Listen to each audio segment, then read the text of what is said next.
करवाएंगे, जिसपे के इलेक्ट्रिक के वहां पर सीईओ टाइप के लोग, डायरेक्टर सब थे। उन्होंने भी हाथ खड़े करके कहा था जी बिल्कुल शकील बेग साहब ने जो बात की हम इसको ओन करेंगे और हम नहीं ऐसा करेंगे। लेकिन अफसोस के साथ कहूंगा कि ये सिर्फ बातें होती हैं।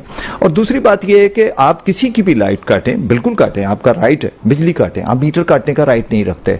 दूसरी बात है, बिजली काटने से पहले आप उसको नोटिस तो भेजें, आप उस नोटिस का इंतजार करें। क्या एक महीना आप पे नहीं करेंगे तो काट? नहीं, गलत है, बिल्कुल गलत है। मैं आपको बता रहा हूं, ये तो एक ऐसी सोशल मीडिया से मुझे वीडियो भेजी है कि 4,000 रुपए के ऊपर रात 10:30 बजे बिजली काटी जा रही थी। तो कहने का मकसद है कि ये वतीरा इनको बदलना चाहिए। लेकिन मुझे अफसोस के साथ कहना पड़ता है कि ये सारे मसाइल को देखते हुए, और मैं समझता हूं अख्तर शाहीन ये आपका भी बड़ा काम है, हालांकि आप होस्ट कर रहे हैं, सब कुछ है, लेकिन उसके बावजूद आपने भी इस दर्द को महसूस किया। आपने ना सिर्फ प्रोग्राम में बुलाया बल्कि जो कराची अलायंस ऑन के इशू है उसके ऊपर आप बहुत अहम रोल हमारे साथ अदा